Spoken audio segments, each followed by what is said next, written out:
Hi students, I'm Dr. Anandi. Welcome to my channel Make Biology Simple.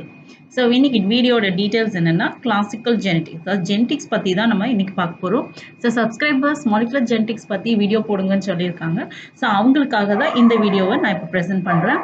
So genetics பார்க்கும்போது இதில் மெயினாக நமக்கு இது வந்து கிளாசிக்கல் ஜெனடிக்ஸ் அந்த டைப்ஸ் நான் நெக்ஸ்ட் சொல்கிறேன்.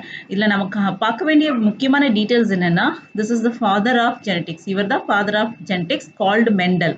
அதாவது லாஸ் ஆஃப் மெண்டலிசம் சொல்லுவாங்க. ஏன்னா இவர் தான் நான் அந்த மெண்டல் இவர் தான், இவருடைய பேர் Mendel and he is called as father of genetics. அவர் என்ன வேலை பண்ணியிருக்காருன்னா see this plant, இதுதான் பீ பிளான்ட், அதாவது பட்டாணி செடி. ஸோ பைசம் சட்டைவுன்னு சொல்லுவோம். ஸோ இந்த பிளான்ட்ல தான் இவர் நிறைய ஜெனடிக்ஸ் ஒர்க் பண்ணியிருக்காரு. ஸோ அந்த ரிலேட்டட் எல்லாம் பண்ணதுனால தான் இவருக்கு வந்து ஃபாதர் ஆஃப் ஜெனடிக்ஸ்னு பேர் வந்துச்சு. ஸோ நம்ம என்னெல்லாம் இந்த ஜெனடிக்ஸ்குள்ள பார்க்க போறோன்றதை டீட்டெயிலாக ஒன் பை ஒன் பார்க்கலாம். So before moving to the exact topic, நம்ம ஜெனடிக்ஸ்னா என்னன்னு பார்க்கலாம். அது ஒரு சயின்ஸு ஆஃப் ஹெரிடிட்ரி, அதாவது ஒரு இன்ஹெரிட்டன்ஸ் ஹெரிடிட்னா from the forefathers to the offspring, அதாவது from the parents to the offspring என்ன கேரக்டர்ஸ்லாம் சேஞ்ச் ஆகும், எப்படியெல்லாம் அது வரப்போகுதுன்றது தான் ஜெனடிக்ஸ் பற்றி பேசுகிறாங்க. So genetics is a branch of biological science which deals with the mechanism of transmission of characters from the parents to the offspring. And this was introduced, and the word யார் கண்டுபிடிச்சார்னா Bateson in 1906. So இது ரொம்ப important, நீங்கள் இது நல்லா படிச்சுக்கோங்க. So இது படிக்கும் போதே நீங்கள் வந்து both board exam as well as NEET exam prepare பண்ணுங்க. நீட் எக்ஸாம் படிக்கும் போது லைன் பை லைன் படிங்க. ஸோ இதெல்லாம் ரொம்ப இம்பார்ட்டன்ட்.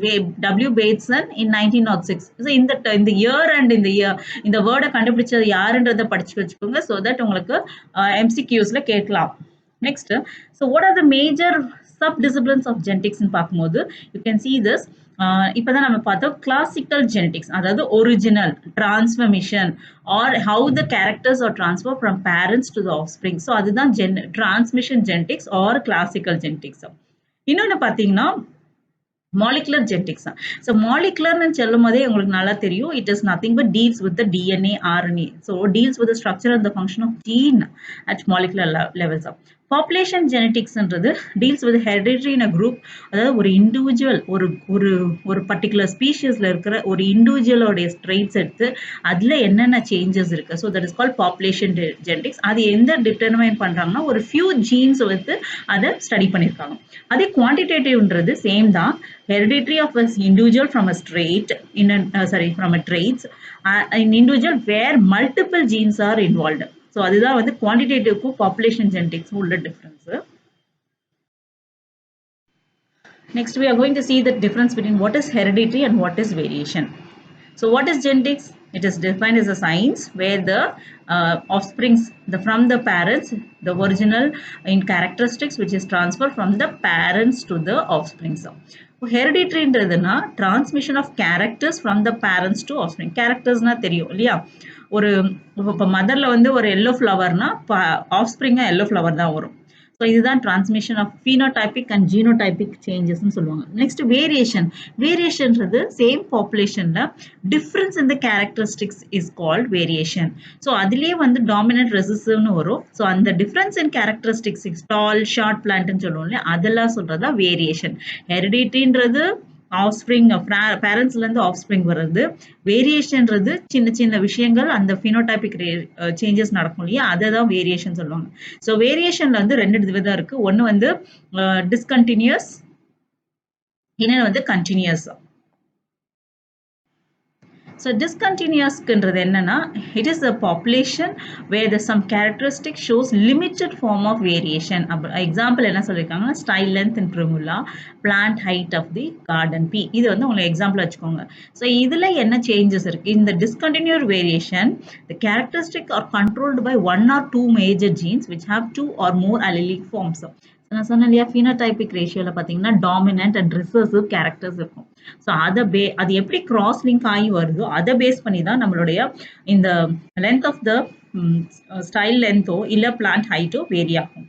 ஸோ அந்த மாதிரி டிஃப்ரென்ஸில் படித்து வரக்கூடிய டிஃப்ரென்ஸை தான் நம்ம வந்து என்ன சொல்லுவோம், phenotypic ratio expression அப்படின்னு சொல்லுவோம். It is unaffected by the environmental condition and this is called qualitative inheritance. Qualitative சொன்னாலே குவாலிட்டேட்டிவ்னா ஜஸ்ட் நம்ம மெஷர் பண்ணாம இந்த அப்பியரன்ஸ் வச்சு சொல்றது குவாலிட்டேட்டிவ் இன்ஹெரிட்டன்ஸ். நெக்ஸ்ட் நம்ம கண்டினியூஸ் வேரியேஷன் பார்க்குறோம். ஸோ கண்டினியூஷன் வேரியேஷன் பார்க்கும்போது அங்கே ஏற்கனவே நம்ம டிஸ்கண்டினியூஸ்ல என்விரான் ஃபேக்டர்ஸ் அஃபெக்ட் ஆகாது. இங்கே பார்த்தீங்கன்னா என்விரான்மெண்டல் ஃபேக்டர்ஸும் டிபெண்ட் பண்ணியிருக்கும், ஜெனட்டிக் ஃபேக்டர்ஸும் டிபெண்ட் பண்ணணும். ஜெனட்டிக் ஃபேக்டர்ஸ்ன்றது நான் சொன்னேன் டிஎன்ஏவும் டிபெண்ட் பண்ணக்கூடிய ஒரு சேஞ்சஸ் உள்ள ஃபார்மேஷன் தான் கண்டினியூஸ் வேரியேஷன். ஸோ இந்த population most of the character exhibit a complete gradation without any break.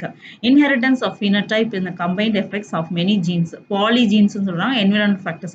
So இது பாத்தீங்கன்னா quantitative inheritance. Discontinuous வந்து qualitative, வெளி தோற்றமான ஒரு appearance வச்சு நம்ம கண்டுபிடிக்கிறது தான் qualitative. Quantitative பார்க்கும்போது மெஷர் பண்ணக்கூடியது. For example, human height and skin color. Human height, skin color. இது ரெண்டுமே continuous variationல வரக்கூடிய changes, phenotypic and genotypic changes தான் இது. Okay, now இப்போ முக்கியமான வந்திருக்கும் என்னன்னா மெண்டலிசம். மெண்டலிசம்ன்றது அந்த கான்செப்ட் அவர் என்ன கண்டுபிடிச்சாரு அதை பத்தி படிக்கிறதா மெண்டலிசம். அது என்ன சொல்றாங்கன்னா the contribution, அதாவது அவர் என்ன ரிசர்ச் பண்ணாரு of Mendel to genetics is called Mendelism. This is ரொம்ப இம்பார்ட்டன்ட், இது நல்லா படிச்சுக்கோங்க. It includes all the concepts brought about by the Mendel through original research in plant hybridization. பிளான்ட்ல தான் அவர் மெயினா பண்ணாரு, அனிமல்லாம் கிடையாது, பிளான்ட். அந்த பீ பிளான்ட், அதாவது பைசம் சட்டைவனம் தான் அவர் மெயினா ஒர்க்கே பண்ணது. So Mendel and genetic concepts are based modern genetic. இதை வச்சு தான் மாடர்ன் ஜெனட்டிக்ஸை டெவலப் பண்ணாங்க. Therefore Mendel is called the father of genetics. நான் ஏற்கனவே சொன்னேன், மெண்டல் தான் father of genetics because he is the one who discovered, who done a lot of work in the plant and about the genetics work. அப்புறம் அது என்ன இதில் பண்ணாருன்னு சொன்னேன், garden pea. It is an annual plant and பிளான்ட்டை பற்றி என்ன describe பண்ணியிருக்காங்க. having a single gene separately, self fertilization occur under normal condition in garden pea plant. Mendel used both self fertilization and cross fertilization. அதாவது ஒரே பிளான்ட்டுக்குள்ள டிஃபரன்ஸையும் இல்ல வேற different variety பிளான்ட்டையும் அவர் வந்து சேர்த்து பண்ணதுதான் இந்த செல்ஃப் பாலினேஷன், கிராஸ் பாலினேஷன்றது. ஸோ ட்ரூ ப்ரீடிங்ன்றது ஒரே வெரைட்டிலேருந்து எடுத்து, பியூர் ப்ரீடிங் ஸ்ட்ரெயின்ஸ் ஒரே வெரைட்டிலேருந்து எடுத்து பண்ணுறது தான் true breeding lines. It has undergone continuous self pollinations. Continuous self pollination having stable right from the parent, அதாவது வழியாக ஒரே மாதிரி வரக்கூடியதான் பியூர் ப்ரீடிங் சொல்கிறாங்க. ஸோ இப்போ அது எப்படி பண்ணாருன்னு பார்க்கும்போது fusion of male and female gametes produced by the same individual, அதாவது ஒரே டைப் ஆஃப் வெரைட்டிலேருந்து எடுத்து பண்ணுறது தான் self true breeding or self fertilization சொல்லலாம். So pollen and egg are derived from the same plant is known as self fertilization. Self-நாலே உங்களுக்கு தெரியும், செல்ஃப்ன்றது அதோடைய ஒரிஜினல் வெரைட்டிலேருந்து எடுத்து பண்ணது. செல்ஃப் பாலினேஷன் டேக்ஸ் இன் த மெண்டல் ஸ்பீஸ். ஸோ இது வந்து எப்படி எடுத்தாங்கன்னு பார்த்தீங்கன்னா through the process of called emasculation. Removal of anther is called emasculation before fertilization and transfer the pollen from another variety of pea to stigma flowers where anthers are removed.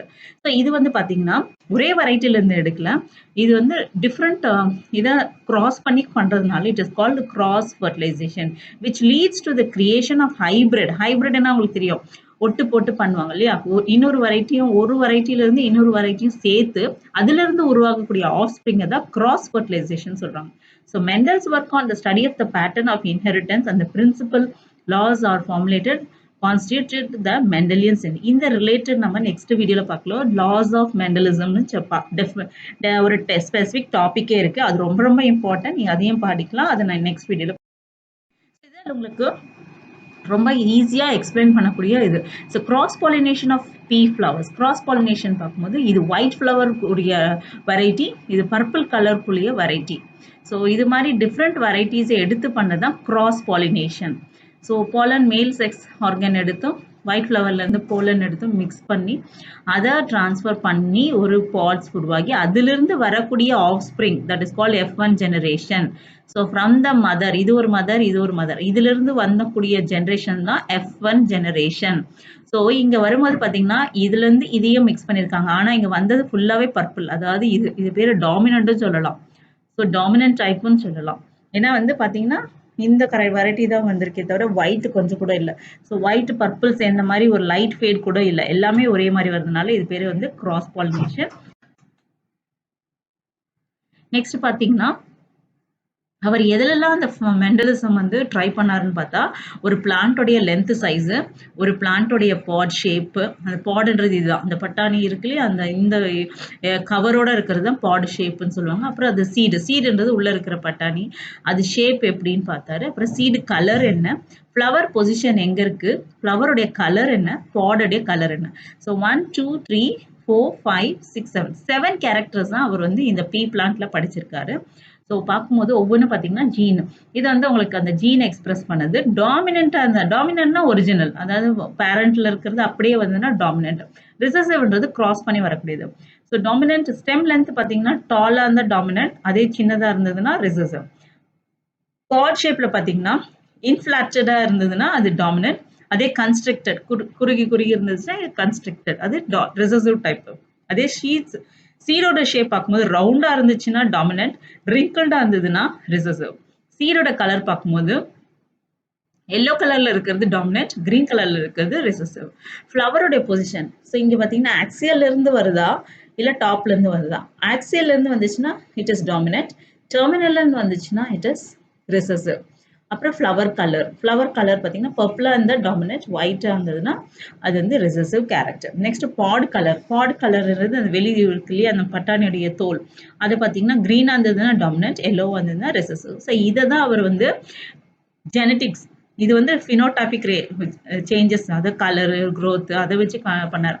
ஆனால் அதோடைய genetic variation ஒன்று இருக்கும் இல்லையா, அதுதான் இது ரொம்ப important. 7 குரோமோசோம்ஸ்ல உள்ள 7 கேரக்டர்ஸோட ஜீன்ல தான் அவர் வந்து எக்ஸ்பிரஸ் பண்ணியிருக்காரு. ஃபார் எக்ஸாம்பிள் குரோமோசோம் 1ல வந்து சீடு கலரும் ஃப்ளவர் கலரும் இருக்கும். அதோடைய ஜீன் வந்து குரோமோசோம் 1 ஆஃப் த பீ பிளான்ட்ல தான் இருக்கு. நெக்ஸ்ட் 3ல பார்க்கும்போது 3ல நெக்ஸ்ட் வந்து 4த்ல தான் உங்களுக்கு வந்து 3 டிஃப்ரெண்ட் கேரக்டர்ஸ் இருக்கு. ஒன்று பார்த்தீங்கன்னா பாடோடைய ஷேப்பு, பிளான்ட்டோடைய ஹைட்டு, ஃப்ளவருடைய பொசிஷன். ஸோ இந்த 3 கேரக்டரிஸ்டிக்ஸும் எந்த ஜீன்ல இருக்குன்னா குரோமோசோம் 4ல இருக்கு. அப்புறம் குரோமோசோம் 5ல பார்க்கும்போது உங்களுக்கு வந்து பாடு கலர் இருக்கு. அண்ட் 7ல பார்த்தீங்கன்னா சீடோட ஷேப்பு. ஸோ இந்த 7 கேரக்டர்ஸும் நம்ம பார்த்தாச்சு. ஸோ ஸ்டெம் லென்த் எங்க இருக்கு, கலர், அதான் பிளான்ட் ஹைட். ஸோ இது வந்து குரோமோசோம் 4.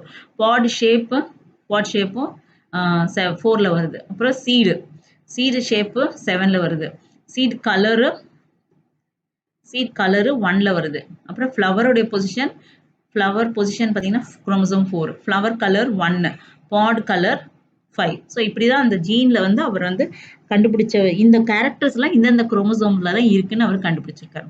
ஸோ இதுதான் மெண்டல் ஒர்க் அவுட் பண்ணக்கூடிய ஒரு பிளான்ட். அந்த பிளான்ட்ல எந்த பொசிஷன், எந்த வந்து பினோடைபிக் ஒரு கேரக்டரிஸ்டிக்கை பார்த்து கண்டுபிடிச்சாரு, என்ன அது எந்த ஜீனு எந்த குரோமோசோம்ன்ற டீட்டெயில பார்த்தோம்.